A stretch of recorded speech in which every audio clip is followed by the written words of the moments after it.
Had a hydraulic hose from the pump feeding the hydraulics on the old Poclain have a big hole and drained a lot of oil very quickly. So that was no good. Did not really include much video about getting that hose out and getting it replaced. But after that, I decided to install an external like level sensor to give a heads up if the level goes low, like a warning. I'm not entirely sure. It has like three sensors on the filters, and then the electric connection goes there, but it's like right at the bottom of the tank, so it's too late. I'm not sure what the sensors do, and I'm not sure how well they function on this old machine to start with.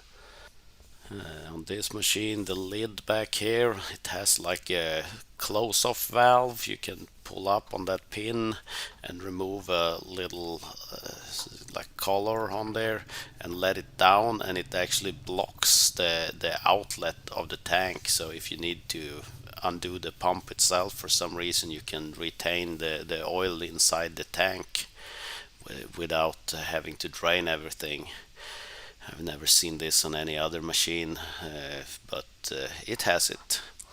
Maybe it was more common on old machines. But before installing a level sensor, I wanted to kind of verify how much the level drops once you extend all the hydraulic cylinders. With that lid and removed, the machine was started and all the hydraulic cylinders were just had a little like wooden pin where I had measured the level before and after, and it just drops like 3 centimeters, a little over an inch. So not as much as I suspected it would drop, but now I know. Here you can see the entire assembly that allows you to close off the outlet from the hydraulic tank. So a suitable sight glass with a built-in sensor for when the level goes to low was purchased. Doing some discussion on where to mount it, I wanted to give a warning when it's lost some oil, but not too low that you get a lot of false readings. The best one would be a center mounted from the top sensor thing, but the ones that do come requires you to do welding and install a threaded like neck or an extra fill port of some kind where you can thread in a sensor for a center mounted. So it was easier with a side mounted, even if that's more sensitive to the machine leaning over, but this is what we went with. Undoing a hydraulic connection toward the filter assembly, and then the electrical wiring for the sensor. It's a sensor on the other filter assembly also, but I only removed this one for access to install that extra sight glass with the sensor. Lifted out the filter assembly. Had one of those one-way valves on a hose that you just pump in and out of the oil to start the siphoning going, and drained a couple of jugs of oil to get access to mount the sight glass. Wanted it a little lower, that there would be a tight with the plate here that's part of the step on the side, so we decided to cut into that a little for easier access. Ran out of power on the battery grinder, but it was had cut enough that it was possible to bend out the part we wanted to remove and start wiggling that until it broke. Some measurings and two punch marks in the location we want it mounted, and then I climbed up and held a little plastic box on the inside to catch any shavings that would end up in the oil. We want to avoid that as much as possible. And then we drilled two holes, a deburr tool, and held a magnet next to it to catch the little shaving. And the proper way would be to be able to have a welded nut on the inside. The material is too thin to try and thread and tap, and it will be even more critical with the alignment. So we're sticking with loose nuts on the inside.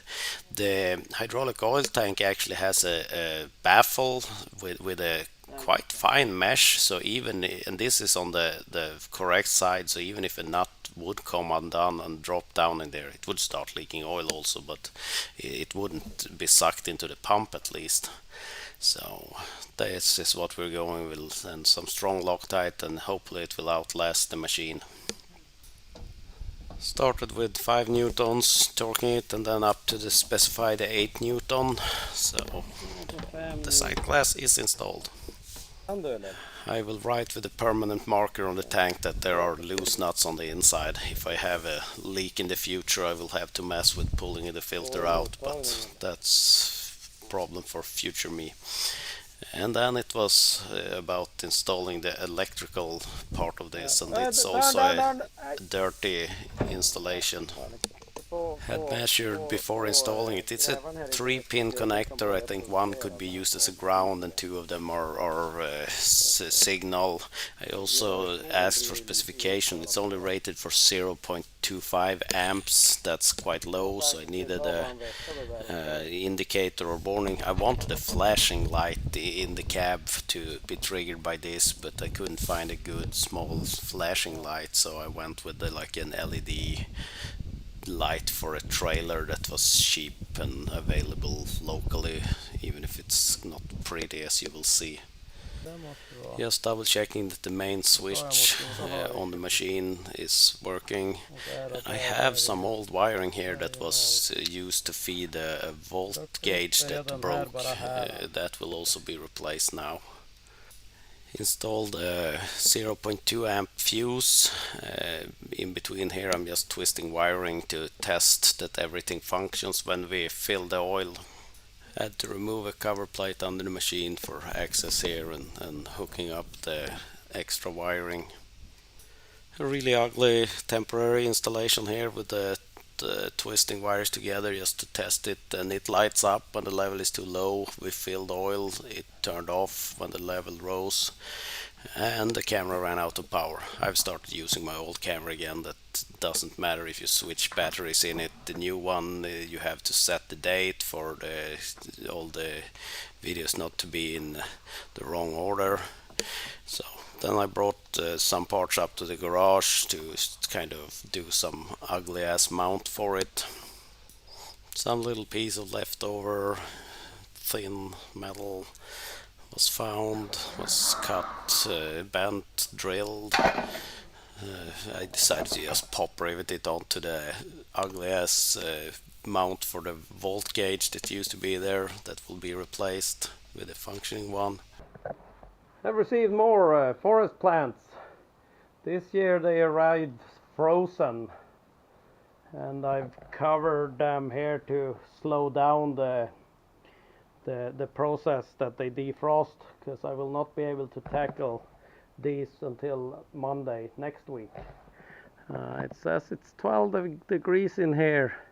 I tried poking it in, I didn't get it in very far, so I was hoping it would be a little lower, but I think they will survive fine. More permanent installation of the wiring with some crimp connectors. The wiring from the fuse holder is so thin that putting that in from one side and then going out on the other would have been hard, so decided to just stick them both in, even if it's meant to be from one wire from each side, but this should work fine even if it's not pretty. Finished up under the cab, and then it was into the cab to attach the monstrosity I have built, but should function. And then it was just a matter of hooking up the wiring. Both the voltmeter and this new sensor light have the same feed, so as long as the voltmeter is functioning, the circuit for the sensor should be fine, so that's a good indicator. Some padding was added earlier because it will kind of vibrate against the window, and then a proper ground connection with a ring connection on one of the bolts, and this is done. Reinstalling the flimsy homemade kind of cover plate. It should have had a beefier one at some point, but that was missing back when the machine was purchased many years ago. Also remove the mirror that had started to kind of break, not the mirror itself, but the mount for it. Will also lead to look at the new windscreen at some point.